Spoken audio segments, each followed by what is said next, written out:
From a vampire to a bat. I mean, I think Robert Pattinson has got a type, right? Kristen here, and we are talking The Batman, one of the most anticipated movies of 2022. Led by Robert Pattinson, Zoe Kravitz, Paul Dano, and Jeffrey Wright, The Batman ventures into a darker Gotham City where a sadistic killer is leaving behind a trail of cryptic clues. As the evidence leads closer and closer to home, the scale of the perpetrator's plans become clear, and the Batman must work to bring justice to the abuse of power and corruption that has long plagued Gotham City. So as we know, the DC universe just gets darker and darker, and this has to be the darkest Batman I think that we've seen. The way that Robert Pattinson plays this role, there's a lot of dimensions. He starts out as this very broken person who, as a vigilante, is seen as this person to fear. I would say this is before he becomes the Batman that we know. Putting on the suit of the Batman allows him to sort of have this alter ego that gives him strength and power, although in a way that's still broken, so he's more about that vengeance. He's not necessarily seen as this beloved hero at this point. I'm vengeance. I don't think we see necessarily enough of Bruce Wayne, and you kind of still see that little boy in him that lost his parents and is hurt and wants to do right by them. I think what's so interesting about this film is that gray area, those morally gray areas of like right and wrong that kind of get blurred. Zoe Kravitz kills it as Selina Kyle, where she's strong and sexy and can take care of herself, and you have this sort of like give and take between her and the Batman. And I think she has a really interesting backstory, and there's like a reason for the things that she's doing. And I think there's that morally gray area again of just doing the wrong thing, but maybe for the right reasons. Paul Dano was great as the Riddler. I love being able to see other villains coming into play. I feel like Paul Dano brought such a unique quality to the Riddler because there was a little bit of like Jigsaw quality to him that kind of made me question a little bit, like, is this guy wrong?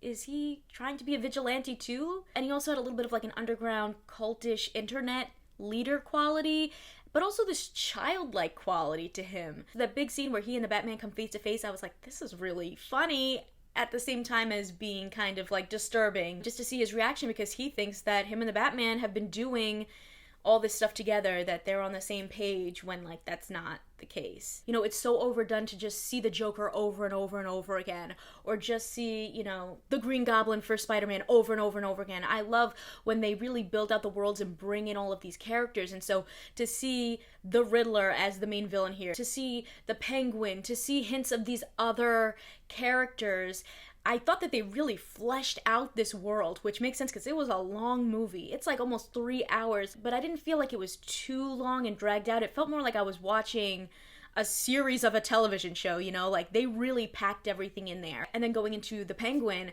Colin Farrell transformed in this role. I forgot it was him until I went back and was like, oh yeah, that's Colin Farrell? Oh my gosh. And he had some of the funniest scenes and some of the most action-packed scenes.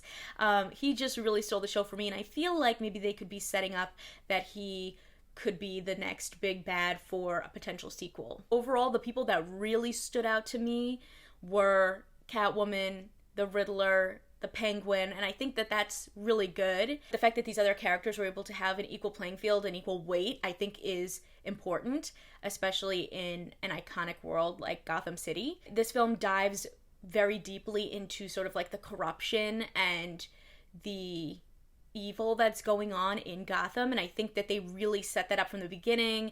The way that the visuals look, very dark and muted, to the fact that we start this film on Halloween and everyone's in these terrifying masks. It sort of makes you feel like you're not in a normal city. You're in this city that has this darkness about it. Another thing that I really enjoyed about this film was it felt like The Batman meets like a Saw movie, where like people are doing things sort of to get, justice against a corruption. And I found the fact that they're diving into all these mysteries and riddles and kind of piecing together all these clues really cool. We got a lot of answers to things that I feel like maybe have not been explored as much in the Batman world, like, what happened to Selina's parents, what happened to Bruce's parents, and things like that. You know, they really had that interweave through this big corruption and mystery that is going on throughout the entire film. This is a very serious film, but at the same time, there were some funny moments that I wasn't expecting, and,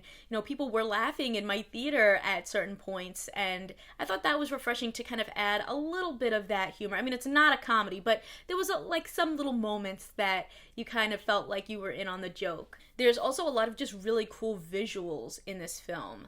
I think one that we see in the trailer is sort of that upside down Batman moment when he's walking out of the flames. We see the giant car coming out of fire. Like, there's a lot of really cool visual shots and cinematic shots like that. I would say my biggest criticisms of the Batman is that I feel like there was not enough Bruce Wayne, and I would have liked to see a little bit more of that balance. And also, I didn't really believe the relationship that Bruce had with Alfred. I think that they could have maybe added another scene or something. I know they focused a lot more on like the underground corruption and things like that, but I think that would have been nice to kind of just have that connection be a little bit deeper, especially since Alfred is sort of like the only family that Bruce has. Overall, I think that the Batman did a really good job of setting up this world in a different and darker way, and kind of giving us this journey of going from, you know, that dark vengeance to a new hope and a new light. I think the Batman is very gritty, it's dark,